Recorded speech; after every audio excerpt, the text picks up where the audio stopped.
Nous ne faisons plus de culture en Europe, nous gérons de la pathologie végétale.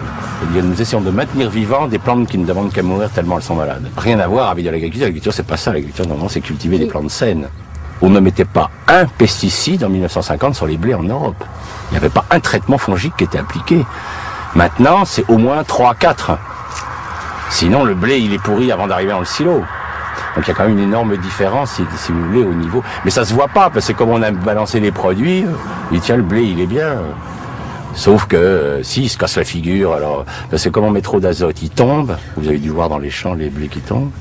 Alors on met des hormones pour raccourcir les tiges, c'est pour ça que les blés sont bien plus bas qu'autrefois. Autrefois les blés faisaient 1,50 m. Maintenant ils font 60 cm parce que on les raccourcit avec des hormones pour. Alors ces hormones font avorter les arbres qu'il y a autour. Enfin c'est fait disparaître toute la flore parce que ça gêne la reproduction des dicotylédones. Enfin c'est une espèce de monde complètement strange quoi. Mais les gens le savent pas donc ils se battent devant les champs. Autrefois, les champs, c'était plein de coquelicots, il y avait plein d'autres espèces, il y avait une biodiversité un pays comme la Hollande a déjà perdu 75% de toute sa flore. Il y a une des flores les plus pauvres de la planète, la Hollande. Mais c'est intensifié au niveau agricole de façon incroyable. Tu l'as vu ton sol? Non? Ah, tu vois, c'est impressionnant. Hein, regarde-le. Tu vas peut-être venir, mais... Ah non, on n'a pas été entendu, puisqu'on est avec Lydia, on a quitté l'INRA.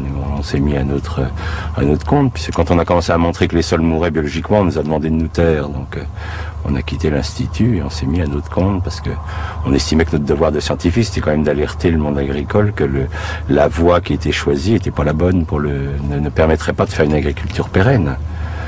Il ne peut y avoir d'agriculture pérenne que si on est sur des sols vivants. Hein.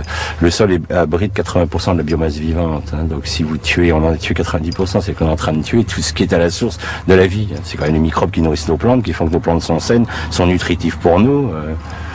Alors que maintenant, les gens, nous sommes quand même dans la société la plus confortable de l'histoire de l'humanité et nos dépenses de sécurité sociale augmentent de 6% par an.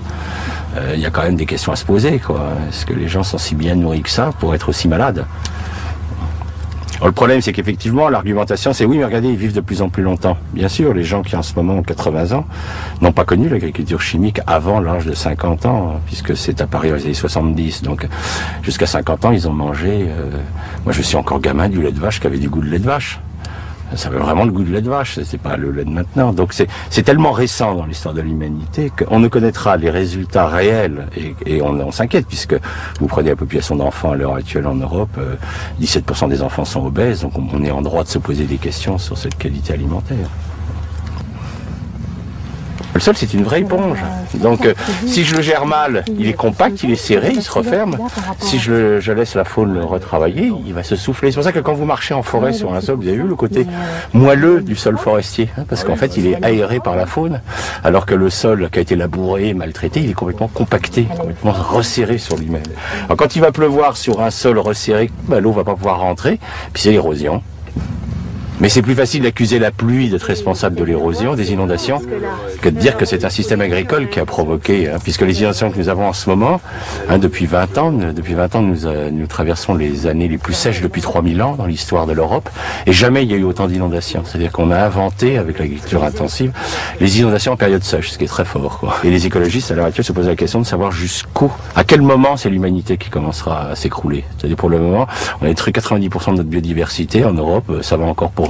Donc les écologistes disent est-ce que c'est à 95% que le système va lâcher? Est-ce que c'est... On ne sait pas. La catastrophe du Crétacé est ridicule en comparaison de ce qui se passe en ce moment. Mais ça meurt, puis les gens attendent, disent peut-être qu'un jour on va voir quand ça va péter, quoi.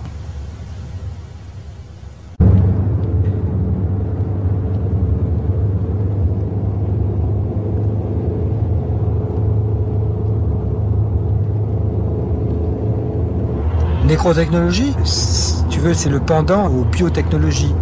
Ce qui est extraordinaire dans le cas de ce qu'on appelle les biotechnologies, c'est que les industriels qui les pratiquent, qui s'intitulent les industriels des sciences de la vie, d'ailleurs il faudrait comprendre pourquoi ils utilisent le terme sciences de la vie plutôt qu'industriels de la biologie. Donc les industriels des sciences de la vie, ce sont quand même, il faut quand même pas l'oublier dans le domaine agricole, ce sont quand même les gens qui fabriquent les produits en seed. Hein, insecticides, nématicides, herbicides, fongicides, c'est-à-dire qu'ils sont dans une logique de mort. Hein. et comme ces gens-là fabriquent aussi des plantes, des semences, donc les soi-disant organismes génétiquement modifiés, le but de ces gens-là, c'est aussi de séparer la production de la reproduction, c'est-à-dire de stériliser les plantes, dont témoigne la technique de type Terminator. C'est-à-dire que voilà des gens qui sont dans une double logique de mort, puisqu'ils sont dans une logique de stérilisation du vivant et dans une logique de tuer, enfin dans une logique de biocide. Ces gens-là se présentent comme les industriels des sciences de la vie. Enfin, je veux dire, c'est quand même extraordinaire comme renversement orwellien du vocabulaire.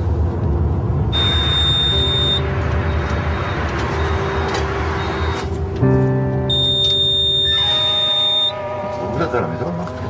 À la maison? Vous êtes de Funisson? Vous rigolez, il n'y a plus personne. Oui, d'accord. Non, parce que ça fait, je sais pas, je me parle. Je suis de vacances, tout le temps. Bon, Mais oui, ben, je sais pas, là il y en a un qui marche pas, là il n'y a pas de ticket, mais... Ouais, non, mais ça c'est pas un problème. Moi, il me refusait la carte, celui-là, on fait que voir peut-être que c'est ma carte de téléphone.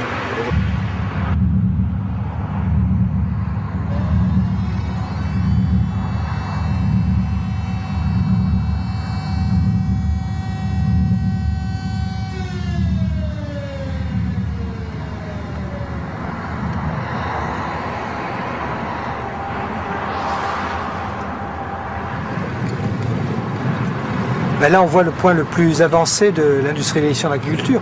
C'est-à-dire qu'on ne peut même plus parler ici d'agriculture. On a affaire à des serres, des serres verts, on les voit, celles qui sont un petit peu bleutées. Là-dedans, on fabrique en ce moment je dis bien on fabrique, au sens de la manufacture, des tomates qui nécessitent, en gros, on peut dire 1 kg de tomates, c'est 1 kg de fuel. C'est-à-dire que là, les gens ne consomment pas des tomates, ils consomment du fuel lourd, plus des engrais, plus de l'électronique pour piloter tous les systèmes, plus de la main-d'œuvre marocaine, et qui est une main-d'œuvre souvent clandestine et qui vit dans les taudis un petit peu plus loin, là, au pied des usines de Berre. L'agriculture, c'est quand même quelque chose qui doit avoir encore une base de sol. Ici, c'est du hors-sol. Hein. Les serres verts que nous voyons, ce sont des serres où les tomates sont élevées sur des roches inertes, dans lesquelles on fait circuler une solution nutritive. Donc ça n'a plus rien à voir avec l'agriculture, et pourtant on va continuer à appeler ça agriculture, comme on va appeler les tomates qui sortent de ces serres, on va appeler ça des tomates, on pourrait appeler ça des pétrotomates aussi. On s'aperçoit à quel point le vocabulaire est totalement trompeur, et le vocabulaire, disons, et ce n'est pas par hasard que ce vocabulaire trompeur est utilisé par les scientifiques et par les généticiens pour cacher ce qu'ils font. Alors qu'ils s'en rendent pas compte, ça c'est en effet tout à fait classique en matière de science ou en matière générale, c'est qu'on est, la génétique joue un rôle essentiellement idéologique dans cette affaire-là, hein, et l'idéologie ça consiste bien à exprimer les valeurs ou les envies ou les besoins des classes dominantes en prétendant que ces valeurs sont absolument naturelles et objectives, une naturalisation donc des rapports sociaux. Et c'est ce qu'on a fait, donc il m'a fallu évidemment très longtemps pour débrouiller ce discours scientifique et génétique, et pour m'apercevoir que ce discours était faux de A à Z.